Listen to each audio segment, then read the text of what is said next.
లోక్సభ ఎన్నికల్లో ఈసారి ప్రధానమంత్రి నరేంద్ర మోదీపై ప్రముఖ ట్రాన్స్జెండర్ శ్రీకృష్ణుడి పరమ భక్తురాలు మహామండలేశ్వర్ హేమాంగి సకిమ పోటీ చేస్తున్నారు. ఉత్తరప్రదేశ్ లో 20 లోక్సభ స్థానాలకు పోటీ చేయబోతున్న అఖిల భారత హిందూ మహాసభ వారణాసి నియోజకవర్గంలో మోదీపై ఆమెను తన అభ్యర్థిగా నిలబెట్టింది. ఈ నియోజకవర్గంలో కాంగ్రెస్ అభ్యర్థిగా ఆ పార్టీ రాష్ట్ర అధ్యక్షుడు అజయ్ రాయ్ మరోసారి పోటీ చేస్తున్నారు. తొలి విడత ఎన్నికల్లో భాగంగా వారణాసిలో జూన్ 1న పోలింగ్ జరుగుతున్నది. బీజేపీ నేత కేంద్ర మంత్రి ప్రహ్లాద్ జోషిపై ఈసారి ఎన్నికల్లో పోటీ చేస్తున్నట్టు ప్రముఖ లింగాయత స్వామీజీ సిరహట్టి ఫకీరేశ్వర మఠానికి చెందిన ఫకీర దింగలేశ్వర స్వామి ప్రకటించారు.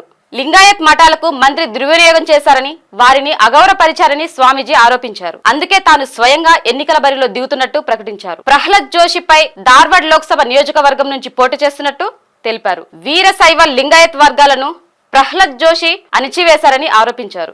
బీజేపీ పార్టీ ధార్వాడ్ నియోజకవర్గ ప్రజలకు దోహం చేశాయన్నారు. ధర్మంలో రాజకీయాలు ఉండకూడదని, కానీ రాజకీయాల్లో ధర్మం ఉండాలన్నారు. ధార్వాడ్ నియోజకవర్గంలో లింగాయత్ల ఓట్లు అధికం కాగా బ్రాహ్మణులకు చెందిన ప్రహ్లాద్ జోషి అక్కడి నుండి 4 మార్లు ఎంపీగా ఎన్నికయ్యారు. మే 7న జరిగే 2వ దశలో ధార్వాడ్ పోలింగ్ జరగనున్నది.